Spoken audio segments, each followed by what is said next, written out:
Josh Jobe got to make the roster, right? I mean, the way that he tackles, the way that he's always around the ball, I don't think I've seen him miss a tackle at all preseason. I mean, he's very sound. He's technical from a defensive standpoint. That's Elijah Moore that he gets a great come from behind tackle on. It's just not easy to do that to guys like Elijah Moore as an undrafted free agent.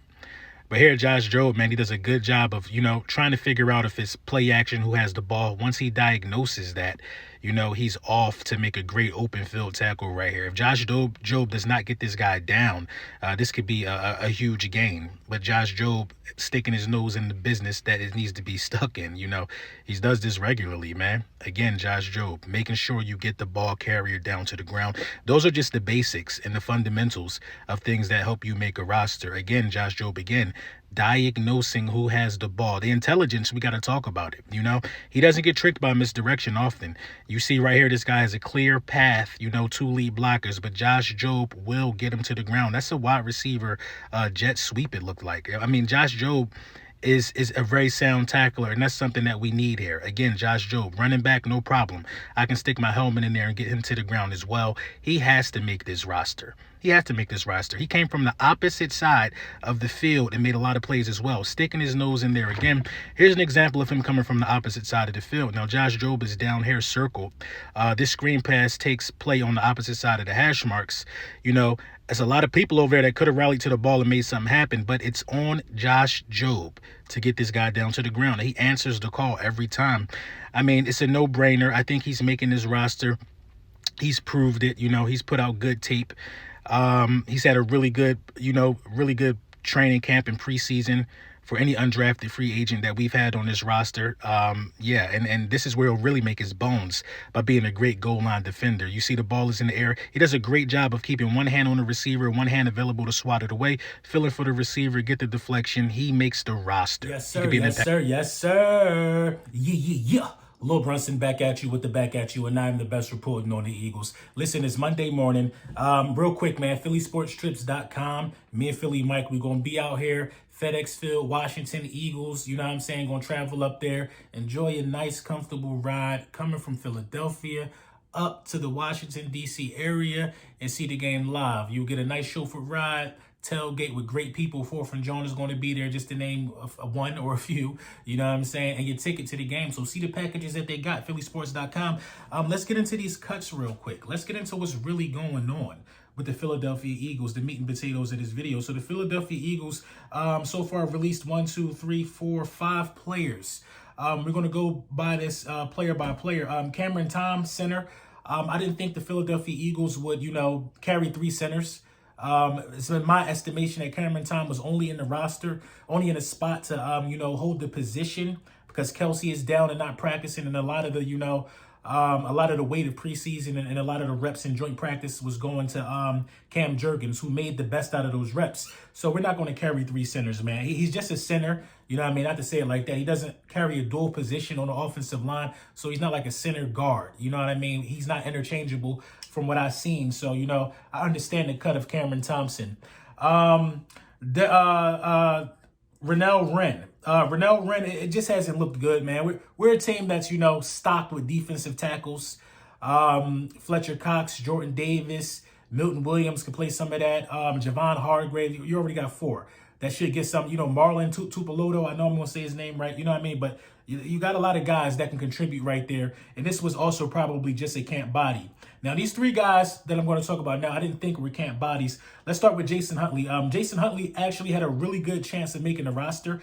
He had a fair chance. He had a lot of reps during preseason, and he really hasn't shown anything besides that, that long run he had, against the Miami Dolphins when the game was out of reach. He didn't really show anything, you know what I mean, since he's been here. So maybe he clears waivers. It seems like he's a guy that we like. We like having him around. So maybe he clears waivers and makes the practice squad. But I understand that cut as well. You know what I mean? You got Miles Sanders, Boston Scott, and Kenneth Gainwell. You know what I mean? He's not looking like a good 4th option at running back. So you probably got to look elsewhere. We got the big body back, the young rookie. We haven't really used him a lot, and he hasn't been cut yet. So maybe there's some hope for him there. Carson Strong. The Carson Strong cut is kind of surprising to me. Being as though they cut him after they gave him $320,000 that was guaranteed.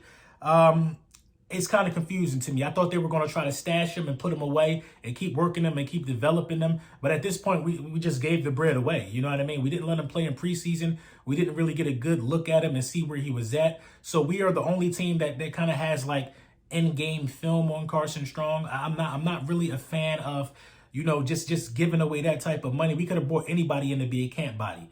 Now, if the expectations is for us to hope that he makes it to the practice squad and clears waivers, that's something different. But if that's what you were going to do, you shouldn't have to give him, $320,000 fully guaranteed.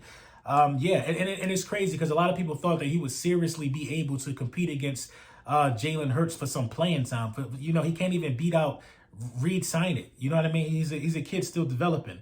Jaquiski Tartt. Tartt was also cut today. He also has $500 million in fully guaranteed money. So we just, for no reason, and both of these guys have gotten no playing time at all. Jaquiski Tartt, for real, and Carson Strong. Very limited playing time during preseason, and that cost us $800,000 of fully guaranteed money. And, is what they would still be getting somewhere down the line because we cut them today. The Jaquiski Tartt one is the most surprising to me because a lot of people are going to tell you, well, he hasn't shown anything in preseason. That's fair. That's a fair assessment, but he's shown a lot in playoff games. He's shown a lot in big game situations.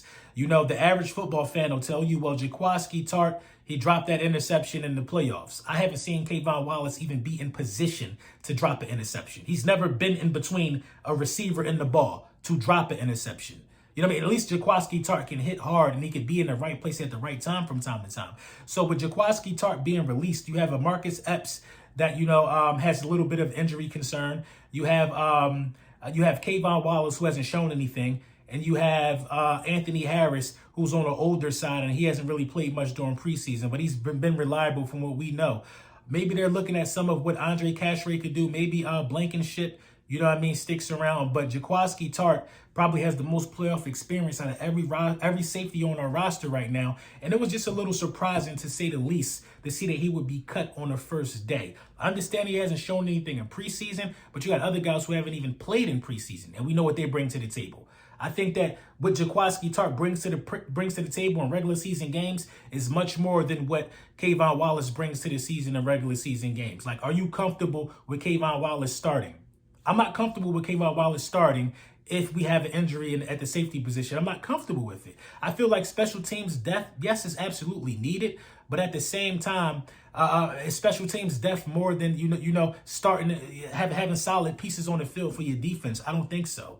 I feel like I honestly believe that you can have core special teams guys like Sean Bradley. Maybe Kayvon Wallace is a core special teams guy, but you don't keep core special teams guys, in my opinion, at the risk of not being able to have great depth at a position like safety.